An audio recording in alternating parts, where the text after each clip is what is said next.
بسم اللہ الرحمن الرحیم۔ رسول اللہ صلی اللہ علیہ وآلہ وسلم نے ارشاد فرمایا، تم اپنی تعریف خود نہ کیا کرو، تم میں سے جو نیک ہیں اللہ انہیں خوب جانتا ہے۔ چار باتوں سے پناہ مانگو، ایسے علم سے جو نفع بخش نہ ہو، ایسے دل سے جس میں اللہ کا ڈر نہ ہو، ایسی دعا سے جو قبول نہ ہو، اور ایسے نفس سے جو آسودہ نہ ہو۔ جو شخص اللہ اور قیامت کے دن پر ایمان رکھتا ہو وہ اپنے پڑوسی کو تکلیف نہ پہنچائے۔ رسول پاک صلی اللہ علیہ وآلہ وسلم نے فرمایا، رحمان کی عبادت کرو، بھوکوں کو کھانا کھلاؤ اور سلام کو عام کرو، تم جنت میں سلامتی کے ساتھ داخل ہو جاؤ گے۔ قیامت کے دن لوگ حساب و کتاب میں مبتلا رہیں گے، صدقہ دینے والے اپنے صدقہ کے سایہ میں ہوں گے۔ ایک شخص کسی مومن کو غمگین کرنے کے بعد اسے تمام دنیا بھی عطا کر دے، تب بھی یہ اس کا کفارہ نہیں ہو سکتا اور نہ اسے کوئی اجر ملے گا۔ آپ صلی اللہ علیہ وآلہ وسلم نے فرمایا، تین خصلتیں ایسی ہیں کہ جس میں یہ پیدا ہو جائیں اس نے ایمان کی مٹھاس کو پا لیا۔ نمبر ایک، اللہ اور اس کا رسول اس کے نزدیک سب سے زیادہ محبوب بن جائیں۔ نمبر دو، وہ کسی انسان سے محض اللہ کی رضا کے لیے محبت رکھے۔ نمبر تین، وہ کفر میں واپس لوٹنے کو ایسا برا جانے جیسا کہ آگ میں ڈالے جانے کو برا جانتا ہے۔ آپ صلی اللہ علیہ وآلہ وسلم نے فرمایا، اللہ تعالیٰ نے ہر بیماری کی شفا پیدا کی ہے۔ صدقہ سائل کے ہاتھ سے پہلے اللہ کی بارگاہ میں جاتا ہے۔ خرچ کرتے رہو، گن گن کر مت رکھو تاکہ تمہیں بھی گن گن کر نہ دیا جائے، اور سینت سینت کر نہ رکھو تاکہ اللہ تعالیٰ اپنی نعمتوں کو تم سے بھی نہ چھپا لے۔ قرآن پڑھا کرو کیونکہ قیامت کے دن یہ اپنے پڑھنے والوں کے حق میں سفارشی بن کر آئے گا۔ آپ صلی اللہ علیہ وآلہ وسلم نے فرمایا، پاکیزگی نصف ایمان ہے۔ الحمدللہ ترازو کو بھر دیتا ہے۔ سبحان اللہ اور الحمدللہ آسمانوں سے زمین تک کی وسعت کو بھر دیتے ہیں۔ نماز نور ہے، صدقہ دلیل ہے، صبر روشنی ہے، قرآن تمہارے حق میں یا تمہارے خلاف حجت ہے۔ اللہ تعالیٰ فرماتے ہیں، میرے بندو تم سب کے سب گمراہ ہو سوائے اس کے جسے میں ہدایت دے دوں، اس لیے مجھ سے ہدایت مانگو، میں تمہیں ہدایت دوں گا۔ محمد صلی اللہ علیہ وآلہ وسلم نے ارشاد فرمایا، اللہ تعالیٰ ایک رات کے بخار کے سبب مومن کے پچھلے تمام گناہ مٹا دیتا ہے۔ ہر انسان دن کا آغاز کرتا ہے تو کچھ اعمال کے عوض اپنا سودا کرتا ہے، پھر یا تو خود کو آزاد کرنے والا ہوتا ہے یا خود کو تباہ کرنے والا۔ آپ صلی اللہ علیہ وآلہ وسلم کا ارشاد ہے، تو جس چیز کو بھی اللہ تعالیٰ کے ڈر کی وجہ سے چھوڑے گا اللہ تعالیٰ تجھے اس سے بہتر عطا کرے گا۔ ہر چیز تقدیر سے ہے، یہاں تک کہ عاجز ہونا اور ہوشیار ہونا بھی تقدیر میں ہے۔ تم میں سب سے زیادہ عزیز مجھے وہ شخص ہے جس کے عادات و اخلاق سب سے عمدہ ہوں۔ جائیداد کو مت بناؤ کہ اس کی وجہ سے تمہیں دنیا سے محبت ہو جائے گی۔ اگرچہ کھجور کا ایک ٹکڑا دے کر ہی صحیح، مگر ضرور صدقہ کر کے دوزخ کی آگ سے بچنے کی کوشش کرو۔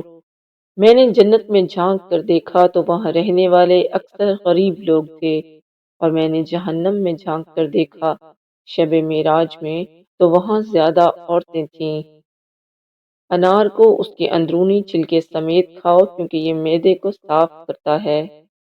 پیارے نبی صلی اللہ علیہ وآلہ وسلم کا فرمان ہے، میرے صحابہ کو برا بھلا نہ کہو، قسم ہے اس ذات کی جس کے ہاتھ میں میری جان ہے، اگر تم میں سے کوئی احد پہاڑ کے برابر بھی سونا خرچ کرے تو ان کے ایک مد بلکہ آدھے مد کے اجر کے برابر بھی نہیں پہنچ سکے گا۔ لوگوں پر ایک ایسا زمانہ آئے گا کہ کوئی انسان پرواہ نہیں کرے گا کہ جو اس نے حاصل کیا وہ حلال سے ہے یا حرام سے۔ رسول پاک صلی اللہ علیہ وآلہ وسلم کا ارشاد ہے، 7 مہلک گناہوں سے بچو، اللہ کے ساتھ شرک کرنا، جادو کرنا، ناحق کسی کی جان لینا جو اللہ نے حرام کیا ہے، سود کھانا، یتیم کا مال کھانا، جنگ کے دن پیٹھ پھیرنا اور پاک دامن مومن عورتوں پر تہمت لگانا۔ آپ صلی اللہ علیہ وآلہ وسلم فرماتے ہیں، اپنے مسلمان بھائی کی مصیبت پر خوشی کا اظہار نہ کرو، ورنہ اللہ تعالیٰ اس پر رحم کرے گا اور تمہیں اس کی مصیبت میں مبتلا کر دے گا۔ لوگوں کو معاف کر دیا کرو، تمہاری مغفرت کر دی جائے گی۔ لوگ جب ظالم کو ظلم کرتے دیکھیں اور اس کے ہاتھ نہ پکڑیں تو قریب ہے کہ اللہ سب کو اپنے عذاب میں پکڑ لے۔ پیارے نبی صلی اللہ علیہ وآلہ وسلم نے فرمایا، اپنے بھائی کی مدد کرو، خواہ وہ ظالم ہو یا مظلوم۔ صحابہ کرام رضی اللہ تعالیٰ عنہ نے عرض کیا، یا رسول اللہ صلی اللہ علیہ وآلہ وسلم، مظلوم کی تو مدد کر سکتے ہیں، لیکن ظالم کی مدد ہم کس طرح کریں؟ آپ صلی اللہ علیہ وآلہ وسلم نے فرمایا کہ ظلم سے اس کا ہاتھ پکڑ لو، یہی اس کی مدد ہے۔ قیامت کے دن بدترین شخص وہ ہوگا جو ادھر لوگوں میں کچھ بات کرتا ہے اور ادھر کچھ اور۔ جب تیری نیکی تجھے خوش کر دے اور تیری برائی تجھے غمگین کر دے تو مومن ہے۔ مسلمان کی ناحق بے عزتی کرنا سود کھانے سے بھی بڑا گناہ ہے۔ انسان کا اپنی زندگی کو درست کرنا اس کی عقل مندی سے ہے۔ جب کوئی زانی زنا کر رہا ہوتا ہے وہ اس وقت مومن نہیں رہتا۔ سچ بولا کرو اگرچہ تمہیں اس میں ہلاکت نظر آئے، کیونکہ اس میں نجات ہے۔ دو شخصوں کے درمیان صلح کرانا نفلی روزے، نفلی صدقے اور نفلی نماز سے زیادہ ثواب ہے۔ لوگوں میں بدترین شخص وہ ہے جو اپنے گھر والوں کے حق میں تنگی کرنے والا ہو۔ جب روح قبض کی جاتی ہے تو نظر اس کا پیچھا کرتی ہے۔ آپ صلی اللہ علیہ وآلہ وسلم نے ارشاد فرمایا، باپ جنت کے درمیان دروازہ ہے، اگر تم چاہو اس دروازے کو ضائع کر دو اور چاہو تو اس کی حفاظت کرو۔ جانتے ہو چغلی کیا ہے؟ صحابہ نے کہا، اللہ اور اس کا رسول بہتر جانتے ہیں۔ فرمایا، کسی شخص کی بات دوسرے کے سامنے اس طرح بیان کرنا کہ ان کے درمیان فساد برپا کر دے۔ جو موت کو یاد رکھے اور اس کی اچھی تیاری کرے وہ سب سے عقل مند ہے۔ تم جہاں کہیں بھی ہو مجھ پر درود پڑھا کرو، کیونکہ تمہارا درود مجھ تک پہنچ جاتا ہے۔ روزہ دار کو قیامت میں میرے حوض سے پانی پلایا جائے گا، پھر اس کو جنت میں داخل ہونے تک پیاس نہیں لگے گی۔ زیادہ مال جمع کرنے والے لوگ اللہ کی نظر میں حقیر ہیں، مگر کثرت سے صدقہ کرنے والے اللہ کی نظر میں محبوب ہیں۔ مریض کی عیادت کرنے والا واپس آنے تک جنت کے باغ میں رہتا ہے۔ وہ شخص ہرگز آگ میں داخل نہیں ہوگا جو سورج نکلنے اور اس کے غروب ہونے سے پہلے نماز پڑھتا ہے، یعنی فجر اور عصر کی نمازیں۔ جب اللہ کسی بندے کو پسند کرتا ہے تو اس پر خوب آزمائش ڈالتا ہے۔ حضرت محمد صلی اللہ علیہ وآلہ وسلم نے فرمایا، میں تمہیں اس آدمی کی پہچان بتاتا ہوں جس پر جہنم کی آگ حرام ہے اور وہ آگ پر حرام ہے۔ یہ وہ آدمی ہے جو نرم مزاج، نرم طبیعت ہو اور نرمی سے بات کرنے والا ہو۔ اللہ کریم کے نزدیک کوئی چیز دعا سے زیادہ عزت والی نہیں۔ جب تم تین آدمی ساتھ رہو تو تم میں سے دو آدمی تیسرے کو اکیلا چھوڑ کر کان میں بات اور سرگوشی نہ کریں، کیونکہ یہ اسے رنج و غم میں مبتلا کر دے گا۔ میری چاہت اور خواہش ہے کہ میری امت کے ہر فرد کے دل میں سورہ یاسین ہو۔ جب تو بیمار کے پاس جائے تو اس سے اپنے لیے دعا کی طلب کر۔